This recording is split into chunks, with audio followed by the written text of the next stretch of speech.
नमस्कार, आपलं स्वागत आहे MPSC राज्यसेवा गाईड या यूट्यूब चॅनलमध्ये. पूर्वी आपल्या चॅनलचं नाव झुंझारू IAS असं होतं, परंतु यूट्यूब अल्गोरिदममुळं ते चॅनल कुठेतरी हरवल्यासारखं झालं.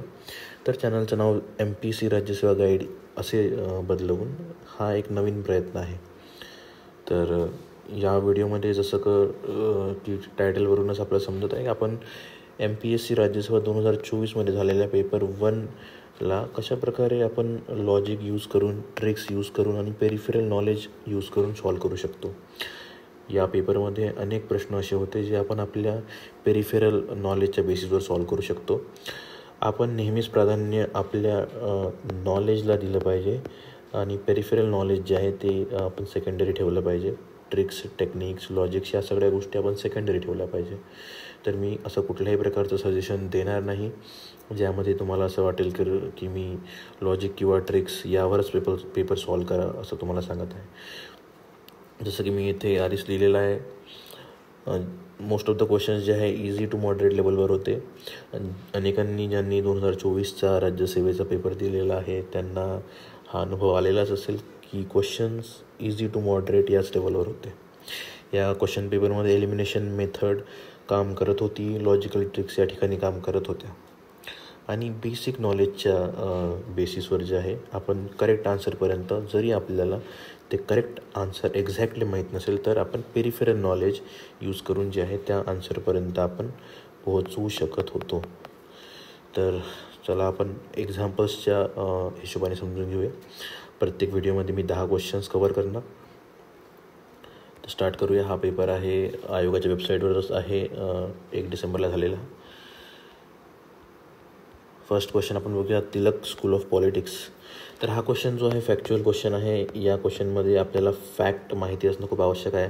इन केस जरी फॅक्ट माहिती नसेल तरीही आपण एक बेसिक लॉजिक लावू शकतो आणि फक्त एकच ऑप्शन इथे कॅन्सल होतं, तो म्हणजे अरविंद घोष. अरविंद घोष हे आहेत बेंगॉलचे होते आणि खूप मोठे जे आहेत पॉलिटिकल थिंकर आहेत, पॉलिटिकल आयडिओलॉग आहेत. खूप साऱ्या पॉलिटिकल आयडिओलॉजीज त्यांनी दिलेल्या आहेत. समोर लेटर पार्टमध्ये ते जे आहेत स्पिरिच्युअल सुद्धा झाले आणि स्पिरिच्युअल गाईड पण त्यांनी केलेला आहे. तर अरविंद घोष हे तिलक स्कूल ऑफ पॉलिटिक्स स्थापन करणार हा थोडासा जो आहे शक्यता याची कमी आहे. लाला लजपत राय हे आणि बिपिन पाल हे दोघेही लोक तिलक यांच्याशी निगडीत होते. तर ह्या दोनपैकी कोणीतरी जे आहे असू शकतं. या दोनपैकी कोणीतरी असू शकतं. या साईड आणि आपण इथं कॅन्सल करू शकतो. याचं करेक्ट आन्सर लाला लजपत राय आहे, परंतु हा क्वेश्चन जो आहे टोटल फॅक्ट बेस असल्यामुळं आपण या ठिकाणी लॉजिक यूज करू शकत नाही, परंतु याचं करेक्ट आन्सर लाला लजपत राय आहे. सेकंड क्वेश्चन, या ठिकाणी लॉजिक 100% यूज होतं, कारण हा व्हिडिओ जो आहे मी अशा विद्यार्थ्यांना लक्षात घेऊन बनवलेला आहे ज्यांनी कमीत कमी एकदा तरी बेसिक रीडिंग आपली कंप्लीट केलेली आहे. तर ज्या विद्यार्थ्यांनी महाराष्ट्राचा इतिहास वाचलेला आहे त्यांना एलिफिन्स्टन कॉलेजच्याबद्दल यांना जे आहे माहिती असणारच. तर नाना जगन्नाथ शंकर शेठ हे जे आहेत हे त्या काळातले एक खूप मोठे उद्योजक म्हणू शकतो किंवा रिच पर्सनॅलिटीमध्ये त्यांना आपण घेऊ शकतो. खूप श्रीमंत होते ते. तर 25,000 रुपये हा सम जो आहे तो खूप मोठा सम या ठिकाणी आपल्याला दिसून येतो. 25,000 रुपये, कारण मोस्ट ऑफ जे आपण समाजसुधारक पाहतो ते 100 ते 200 रुपये प्रतिमाह या पगारावर काम करत होते. 25,000 रुपये देणं त्यांच्याकरिता तर शक्य नाही. परंतु नाना जगन्नाथ शंकर शेठ हे यांना मुंबईचे जे आहेत क्रिएटर, फादर ऑफ मुंबईसुद्धा म्हणू शकतो. तर यांचं जे आहे मुंबईच्या इन्फ्रास्ट्रक्चरमध्ये खूप मोठं योगदान आहे. एलिफिन्स्टन कॉलेज बनवण्यामध्ये सुद्धा त्यांचं योगदान आहे. तर त्या बेसिसवर, त्या लॉजिकच्या बेसिसवर आपण नाना जगन्नाथ शंकर शेठ हे आन्सर करेक्ट करू शकतो. या ठिकाणी हा क्वेश्चन आहे धरसाना सत्याग्रहाबद्दल किंवा सिव्हिल डिसओबिडियन्सच्याबद्दल. तर असं आपण समजून घेऊ की सरोजिनी नायडू आणि अरुणा असफ अली ज्या आहेत त्या मोस्टली सिव्हिल डिसओबिडियन्स मुवमेंट त्यासोबतच क्विट इंडिया मुवमेंटसोबत ज्या आहेत निगडीत आहेत. तर या बेसिसमध्ये सरोजिनी नायडू हा इथे करेक्ट आन्सर आहे आणि हा इझी क्वेश्चन आहे. हा बेसिक फॅक्ट सगळ्यांना माहिती असतो. कस्तुरबा गांधी नसू शकतात, कमलादेवी चट्टोपाध्याय आपण कधी ऐकलेलं नाही, अंबिका चक्रवर्ती आपण ऐकलेलं आहे, परंतु याचं करेक्ट आन्सर सरोजिनी नायडू होणार. अगेन हा 1857चा रिवोल्ट. प्रत्येकाने याचा आन्सर माहिती आहे, फॅक्च्युअल आहे आणि इझी आहे.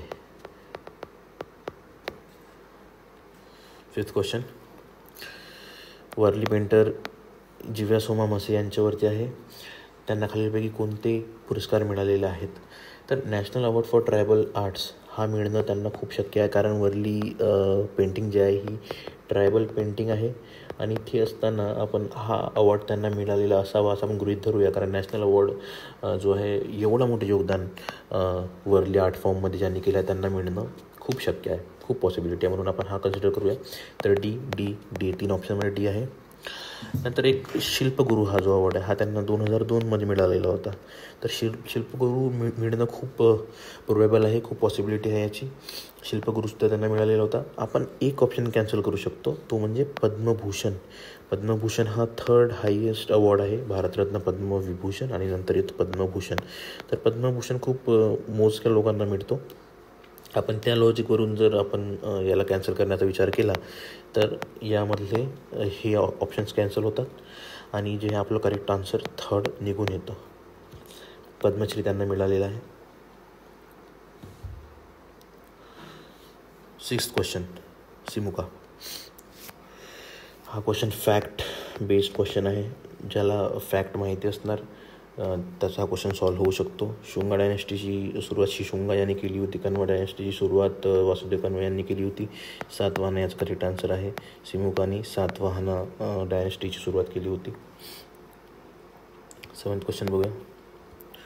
जसं मी आधी सांगितलं होतं की सरोजिनी नायडू आणि अरुणा सफली यांना आपण सिव्हिल डिसओबिडियन्स मुवमेंट आणि क्विट इंडिया मुवमेंट्सशी आपण त्यांना जोडून ठेवू, कारण त्यांनी क्विट इंडिया मुवमेंटमध्ये अंडरग्राऊंड रेडिओची सुद्धा सुरुवात केलेली होती. तर कस्तुरबा गांधी या ठिकाणी नसू शकते. आपण हे 2 ऑप्शन कॅन्सल केले. अनुसया साराभाई याचा आन्सर आहे. अनुसया साराभाई ज्या आहेत त्या वुमेन लेबर मुवमेंटच्या जनकसुद्धा त्यांना म्हणतात. त्यांनी जे महात्मा गांधींना हेल्प केली होती मिल वर्कर्सच्या स्ट्रगलमध्ये. 8th क्वेश्चन आहे. हा क्वेश्चन रॉंग पेअर ओळखायचे. बीबी का मकबरा हा खूप लोकांना म्हणजे खूप जनरल फॅक्ट आहे, अनेकांना माहिती असतो. बीबी का मकबरा हा दिलरस बानोसाठी बनवलेला होता. हे ऑप्शन एकदम करेक्ट आहे. तर डी या ठिकाणी कॅन्सल होऊन ओनली सी हे आन्सर बनतं. बाकीचे फॅक्ट तुम्हाला जर माहिती असतील तर चांगली गोष्ट आहे. माहीत नसल्यास जे आहे हा एक बेसिक फॅक्टच्या भरोश्यावर आपण हा क्वेश्चन सॉल्व्ह करू शकतो. 9th क्वेश्चन हा सुद्धा लॉजिकने सॉल्व्ह होऊ शकतो, पण यामध्ये 50-50 रिस्क आहे. जे आहे compulsory and free education till the age of 14 हा खूप लॉजिकल आहे, पॉसिबिलिटी आहे. Higher position and improved pay for teachers बिलकुल पॉसिबल आहे आणि खूप बेसिक गोष्ट आहे, तर ही आपण इन्क्लूड करायची. तर बी बी या 3 ऑप्शनमध्ये बी इन्क्लूड होत आहे. बी तर आहेच, बी आणि हा 4th. तर सगळा खेळ आहे ऑप्शन सीवर. या ठिकाणी आपल्याला रिस्क घ्यावं लागते 50%, कारण 10% GNIचा ग्रॉस नॅशनल इन्कमचा 10% हा खूप मोठा पार्ट असतो एज्युकेशनसाठी. परंतु हे एक जे रेकमेंड करणारा कमिशन असल्यामुळे ते रेकमेंड करू शकतो. तर या ठिकाणी आपण रिस्क घेऊन हा ऑल ऑफ द अबव मारायला पाहिजे, कारण 4th ऑप्शन जो राहतो तो मोस्ट ऑफ दी टाईम जो आहे ऑल ऑफ द अबव हा करेक्ट असतो आयोगामध्ये. 10th नंबरचा क्वेश्चन हा लास्ट क्वेश्चन आहे या व्हिडिओमधला. इतर व्हिडिओमध्ये आपण दुसरे क्वेश्चन बघूया. हिंदू आणि मुस्लिम लँडलॉर्ड्सकडून जो आहे यापैकी कोणता टॅक्स सल्तनत रूलमध्ये घेतला जात होता?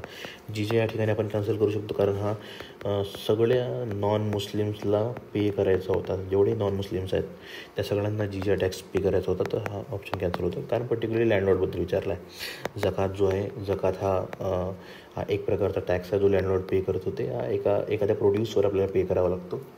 तर अनेक ठिकाणी जकात नाके आपण बघितलेले आहेत. या ठिकाणी पण 50-50 रिस्क आहे. याचं करेक्ट आन्सर आहे राज आणि जकात. Thank you so much. आपण नेक्स्ट व्हिडिओमध्ये समोरचे 10 क्वेश्चन्स बघूया.